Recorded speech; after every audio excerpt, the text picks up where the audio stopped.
मेरे प्रिय भाई और बहनों, प्रभु को धन्यवाद दीजिए कि प्रभु हमारे जीवन में कार्य कर रहे हैं।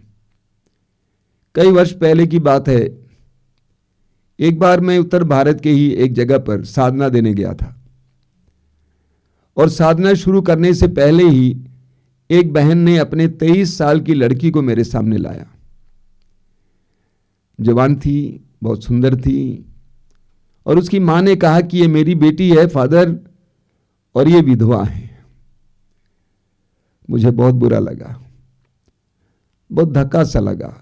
23 साल की जवान लड़की, उसकी मां कह रही है कि विधवा है। साधना के बीच में मैंने उस लड़की को बुलाया और पूछा कि तुम्हारी मां ने कहा कि तुम विधवा हो, क्या हो गया था? इतना सुनते ही वह फूट फूट कर रोने लगी और बोलने लगी कि ईश्वर ने मेरे साथ ऐसा क्यों किया? हम दोनों साल भर एक साथ रह नहीं पाए, उससे पहले ही वो मर गए। प्रभु ने क्यों मेरे साथ ऐसा किया? फूट फूट कर रो रही थी। काफी देर के बाद जब वो शांत हुई, मौन हो गई, आंसू सूख गए, तो मैंने उससे पूछा कि बेटा, शादी से पहले क्या तुमने प्रभु से पूछा कि इसी से तुम्हारी शादी होनी है? उसने कहा वो तो विदेश में काम करते थे, अच्छा काम कर रहे थे, देखने में बहुत अच्छे थे, मैंने फोटो देखी। मैंने कहा बेटा, मैंने ये नहीं पूछा कि क्या वो अच्छा काम कर रहे थे, देखने में कैसा था, लेकिन ये पूछा कि क्या प्रभु चाहते थे कि तुम्हारी शादी उसी के साथ हो? क्या तुमने या तुम्हारी मां ने कभी प्रार्थना में प्रभु से पूछा? अंत में मैंने पूछा कि बेटे, प्रभु के साथ तुमने ऐसा क्यों किया? तुमने प्रभु से इशारा नहीं मांगा, तुमने प्रभु से पूछा नहीं कि मुझे मेरी शादी इसी लड़के से होनी है, नहीं होनी है। कई विश्वासी लोग और मसीही लोग पूछते हैं, हम विश्वासी हैं, हम मसीही हैं, हम प्रार्थना करते हैं, वचन पढ़ते हैं, लेकिन हमारी योजनाएं क्यों सफल नहीं होती हैं? हमारी योजनाएं क्यों सफल नहीं होती हैं? आपके सवाल का जवाब आपके सवाल में ही है। आपने कहा आपकी योजनाएं क्यों सफल नहीं होती हैं? इसलिए कि वे आपकी योजनाएं हैं, वे आपकी योजनाएं हैं। सूक्ति ग्रंथ के अध्याय 19 वाक्य 21 में हम पढ़ते हैं, प्रभु कहते हैं, मनुष्य के हृदय में बहुत सी योजनाएं बनती हैं, किंतु ईश्वर की योजना ही पूरी होती है। मनुष्य के हृदय में बहुत सी योजनाएं बनती हैं, किंतु ईश्वर की योजना ही पूरी होती है। यही हमारी समस्या है। हम अपनी अपनी योजनाएं बनाते हैं, प्लान बनाते हैं और चाहते हैं कि प्रभु उस पर मुहर लगाए, दस्तखत करे। हम अपनी योजनाएं बनाते हैं और प्रभु के सामने रखते हैं उनकी आशीष के लिए। लेकिन यिर्मयाह नबी के ग्रंथ के अध्याय 29 वाक्य 11 में प्रभु कहते हैं, तुम्हारे लिए निर्धारित योजनाएं मैं जानता हूं। तुम्हारे लिए निर्धारित योजनाएं मैं जानता हूं। तुम्हारे हित की योजनाएं अहित की नहीं, तुम्हारे लिए आशामय भविष्य की योजनाएं मैं जानता हूं, प्रभु कहते हैं। लेकिन हम स्वयं योजनाएं बनाते हैं। सूक्ति ग्रंथ के अध्याय 3 उसके वाक्य 5 में वचन कहता है, तुम सारे हृदय से प्रभु का भरोसा करो, अपनी बुद्धि पर निर्भर मत रहो। तुम सारे हृदय से प्रभु का भरोसा करो, अपनी बुद्धि पर भरोसा मत रखो।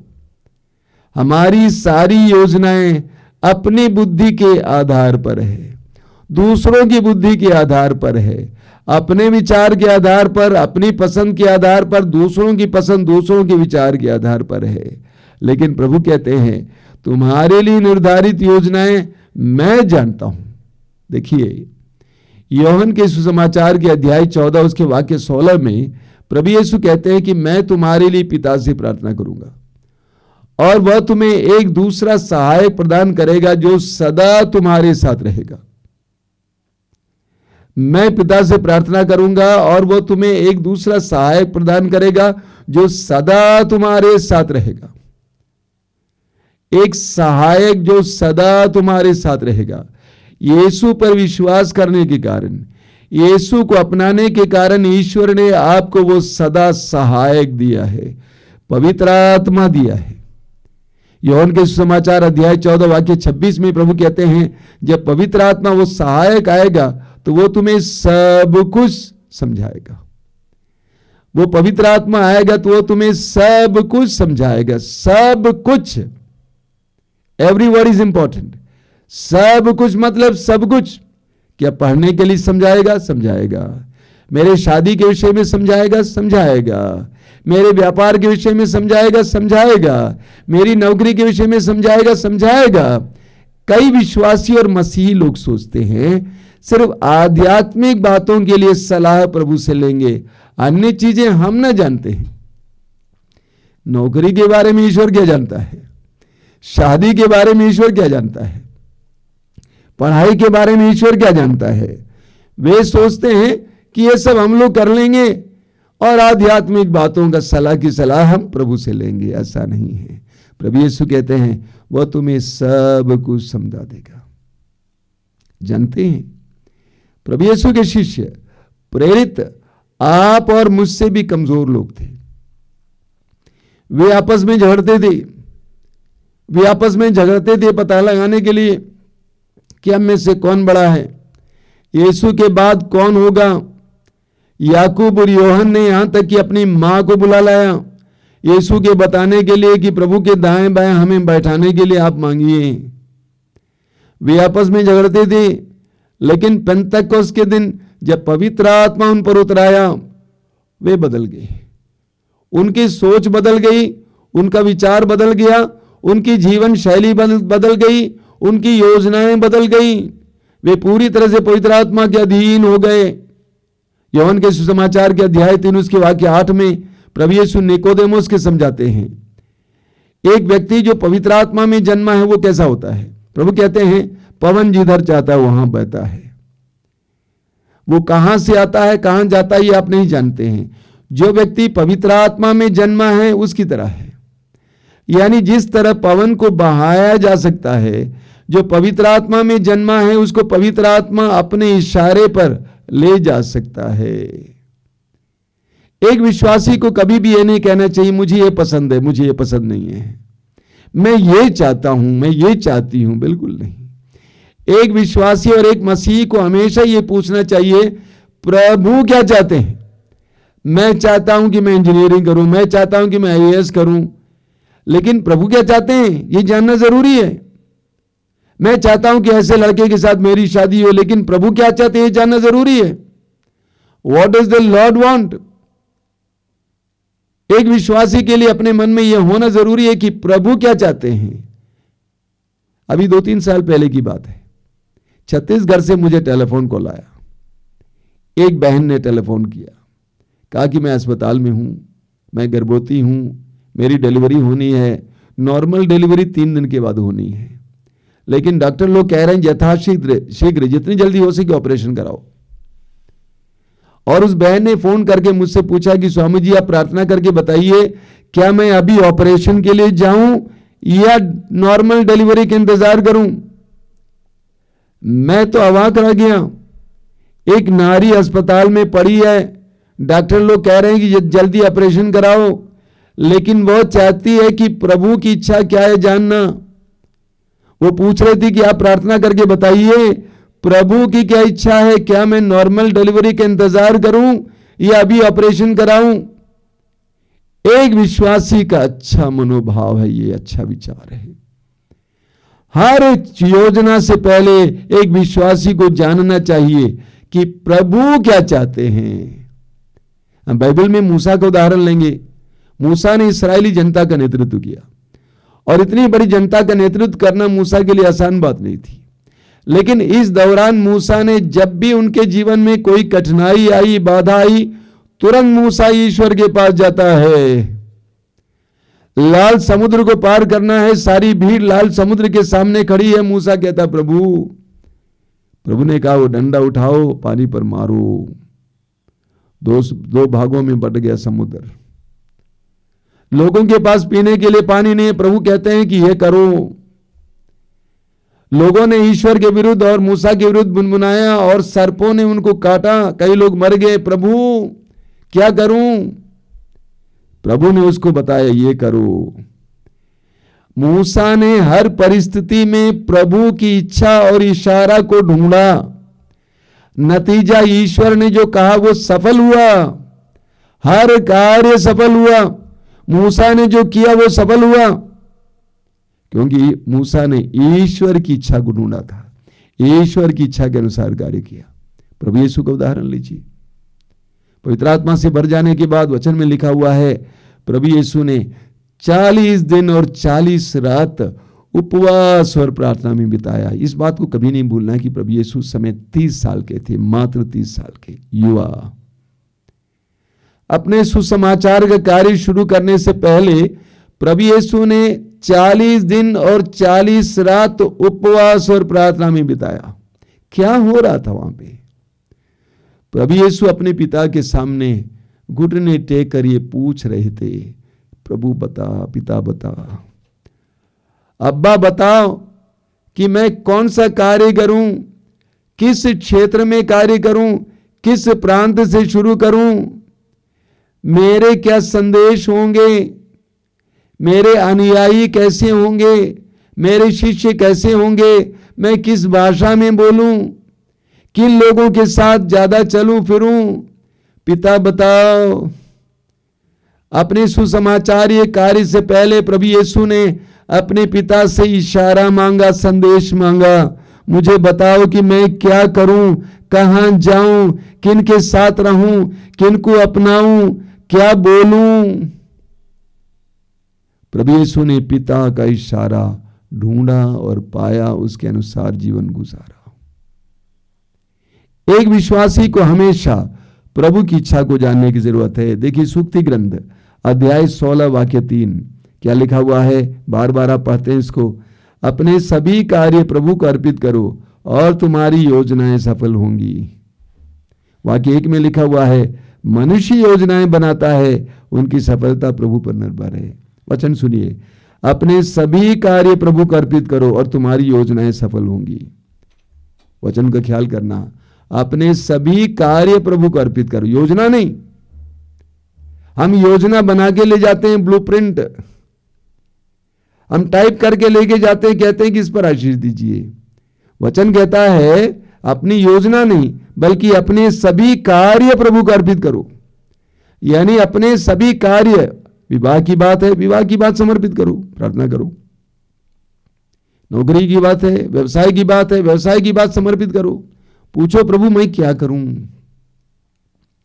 प्रभु के सामने अपने निवेदन को रखो। फिलिपियों के पत्र के अध्याय 4 वाक्य 6 में बार बार मैं इस वचन को सुनाता हूं। फिलिपी अध्याय 4 वाक्य 6 में संत पौलुस कहते हैं, किसी बात की चिंता ना करें, हर जरूरत में प्रार्थना करें। आगे लिखा हुआ है, विनय तथा धन्यवाद के साथ अपना निवेदन प्रभु के समक्ष रखें। विनय तथा धन्यवाद के साथ अपना निवेदन प्रभु के समक्ष रखें। कि आप चाहते हैं कि आपके जीवन में सफलता हो, आपकी योजनाएं सफल हो, तो योजना को नहीं बल्कि कार्य को प्रभु को समर्पित करना है और योजना प्रभु से पूछकर बनानी है। अपने सभी कार्य प्रभु को अर्पित करो और तुम्हारी योजनाएं सफल होंगी। मैं जब एक बार केरला गया हुआ था, उस समय शैलोम टीवी गया था। केरला में शैलोम टीवी बहुत प्रसिद्ध है पूरे विश्व में। मलयालम में वही एक सबसे प्रचलित क्रिश्चियन टीवी चैनल है। उसकी शुरुआत प्रभु की प्रेरणा से हुई। पूरी कहानी यहाँ पे बोल नहीं सकता हूं। उसका एक तरह से विकास भी प्रभु की प्रेरणा से हुई। वहां पर लोगों ने मुझसे कहा कि यहां पर एक ईंट पर दूसरी ईंट तब तक नहीं रखी जाती है जब तक कि प्रार्थना में प्रभु से उसका इशारा ना मिले। एक एक निर्णय को बिना प्रार्थना किए नहीं लेते हैं, प्रार्थना करके ही लेते हैं। अगर प्रभु चाहते हैं ये शुरू करना है, प्रार्थना में कई लोगों की मदद से ये संदेश मिलता है, तब ये शुरू करते हैं, वरना शुरू नहीं करते हैं। Nothing without consulting the Lord. बिना प्रभु से पूछे कुछ नहीं होता है। और मैं आपसे कहता हूं कि जबरदस्त संस्था है, करीब 300 लोग काम करते हैं। शालोम टीवी है, शालोम अमेरिका टीवी है, चाइल्ड बच्चों के लिए टीवी है, पत्रिकाएं हैं, अखबार है, रेडियो है, कई कार्यक्रम वहां से चलते हैं। लेकिन एक एक बात प्रार्थना करने के बाद तय करते हैं। बहुत सुंदर उदाहरण है। हमें भी इस तरह करना है। अगर आपको संदेश नहीं मिलता है तो कोई समझदार और अच्छे लोगों से सुनना होगा कि मुझे ऐसे प्रेरणा मिल रही है, आप क्या सोचते हैं। हम लोग सोचते हैं कि हम बहुत कुछ जानते हैं। हम कितना जानते हैं? आप कितना जानते हैं? आप कल को जानते हैं, आज को भी जानते हैं, आने वाले कल को जानते हैं? नहीं जानते। आप जो बाहर दिखाई देता वो जानते हैं, अंदर जो है आप नहीं जानते हैं। सिर्फ दिखने वाली चीजें आपको दिखती हैं, अंदर क्या है आप नहीं जानते। कल क्या होने वाला है आप नहीं जानते। जरा सोचिए, मैं कल बैठा हुआ था इस बात पर मनन करते हुए, कितनी शादियां टूट जा रही हैं। आपने बहुत सोचा था, बहुत समझा था, बहुत ढूंढा था, इसके बावजूद कितनी शादियां टूट रही हैं, कितने परिवार बिखर रहे हैं। कारण क्या है? बिना प्रार्थना किए हम लोग निर्णय लेते हैं। हम लोग अपनी बुद्धि के सहारे निर्णय लेते हैं, दूसरों के विचारों के आधार पर निर्णय लेते हैं, बिना प्रार्थना किए निर्णय लेते हैं। प्रभु यीशु को उदाहरण लीजिए, लूकस के सुसमाचार के अध्याय 6 उसके वाक्य 12 और 13 में पढ़ते हैं। लूकस अध्याय 6 वाक्य 12 और 13 में, सारी रात प्रभु यीशु ने प्रार्थना में बिताया। सारी रात प्रभु ने प्रार्थना में बिताया और उसके बाद सुबह उन्होंने अपने शिष्यों को पास बुलाया और उनमें से 12 को चुना और प्रेरित नियुक्त किया। इतने बड़े चुनाव, इतने बड़े निर्णय से पहले प्रभु यीशु ने पूरी रात प्रार्थना में बिताई। बिना प्रार्थना किए प्रभु ने निर्णय नहीं लिया। हमारी सफलताएं, हमारी योजनाओं में, हमारे जीवन की समस्याओं का एक ही कारण है, हम लोग बिना प्रभु से पूछे निर्णय लेते हैं। बाइबल में गणना ग्रंथ के अध्याय 22 में एक बहुत सुंदर प्रसंग आपको मिलता है। उसको पढ़ना समय मिलेगा तो मैं यहां पर पूरा नहीं बता पाऊंगा। इस्राएली जनता, यहूदी लोग मिस्र देश से बचकर जा रहे हैं। अब यरदन नदी भी पार कर चुके हैं। उसके बाद वे मोवाब देश पहुंच गए। जब वे मोवाब पहुंच गए, इतनी बड़ी संख्या में लोग, इस्राएली जनता वहां पहुंच गए और वहां पे पड़ाव डाले, वहां के मैदानी इलाके में, तो मोवाब की जनता घबरा गई। मोवाब की जनता घबरा गई। उन्होंने सोचा कि ये लोग हमें चटकर जाएंगे, हमें समाप्त कर देंगे। मोवाब का राजा उस समय था बालक, वो घबरा गया। उसने सोचा कि हम लोग बर्बाद हो गए, इतनी बड़ी संख्या में लोग आए हुए हैं, पता नहीं किस जात के हैं, और हमें ऐसे बर्बाद कर डालेंगे। और इसीलिए उस देश में एक नबी रहते थे, एक भविष्यवक्ता, उनका नाम था बिलाम। राजा ने अपने दूतों को उसके पास भेजा, ये कहकर कि ऐसे लोग आए हुए हैं और हम इनसे जीत नहीं पाएंगे, लड़कर भी जीत नहीं पाएंगे।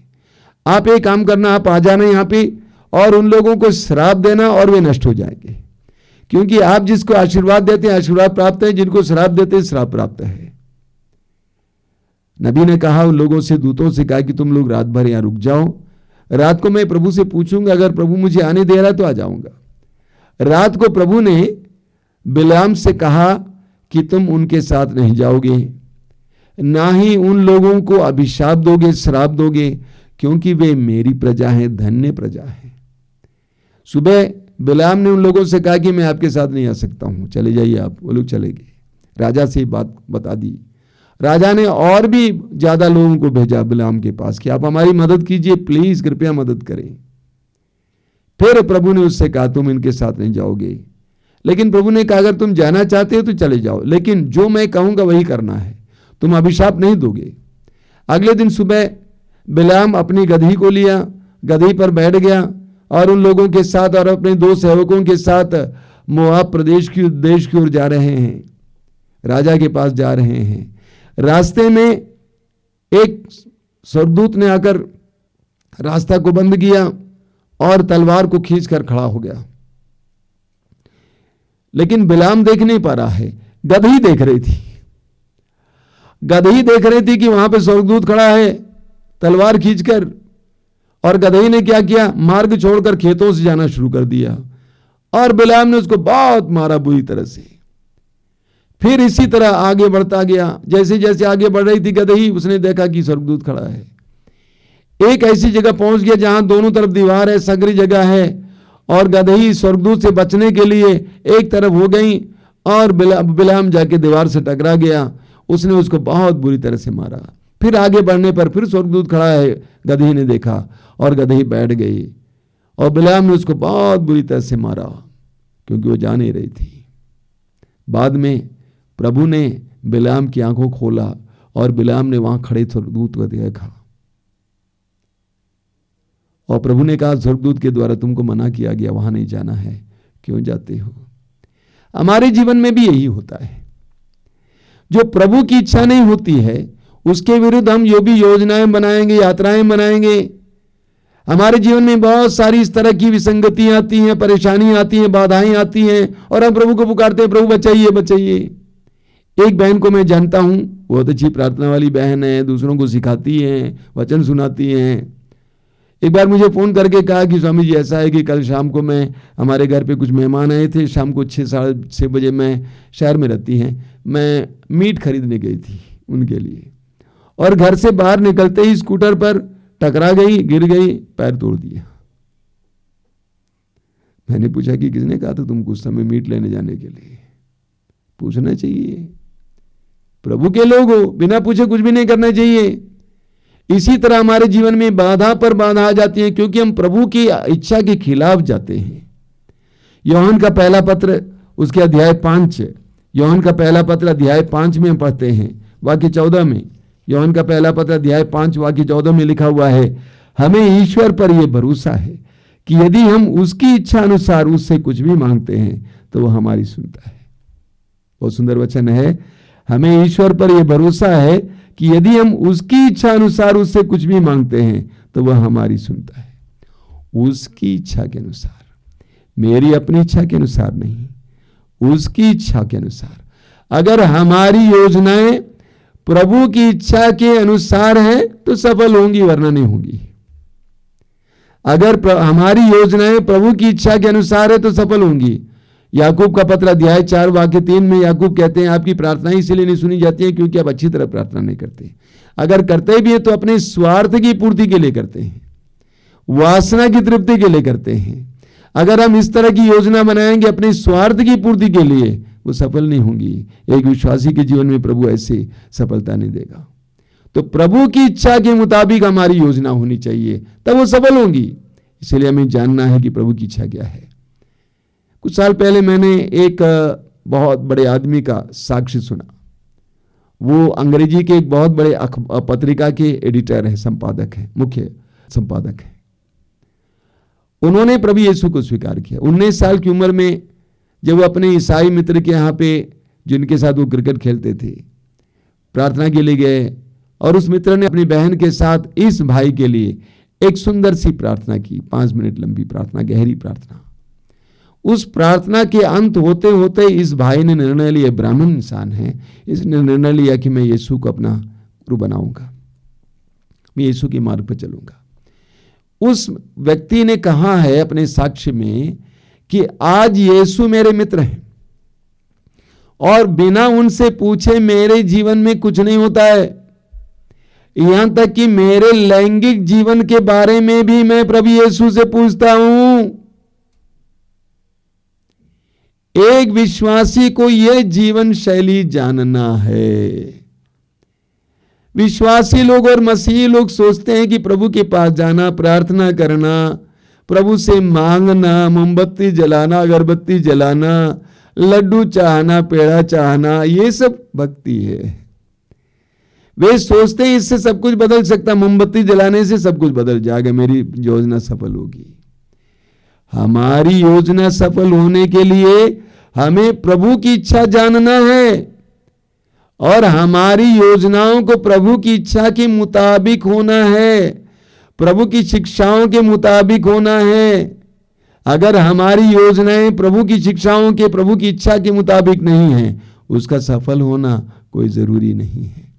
हमें सीखना है, प्रार्थना करके, लोगों से पूछकर पता लगाना, प्रभु तू क्या चाहता है, मैं ये चाहता हूं, तू क्या चाहता है।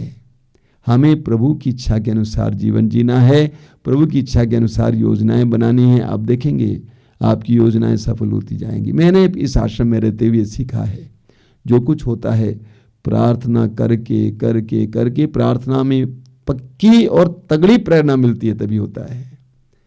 अपने इमोशन पर नहीं करता हूं, अपने विचारों के अनुसार नहीं करता हूं, प्रार्थना करते हैं। समय बदलना है, ये शुरू करना है, वो शुरू करना है, ये करना वो करना है। काफी मेहनत करता हूं, होमवर्क करता हूं। मैं लोगों से बोला करता हूं, होमवर्क किया करो, प्रार्थना करो, प्रभु से पूछो, लोगों से पूछो, सलाह लो, तब निर्णय लो, तब योजना बनाओ, प्रभु के सामने रखो। रखते ही प्रभु दस्तखत दे देंगे, मुहर लगा देंगे। आइए हम प्रार्थना करें।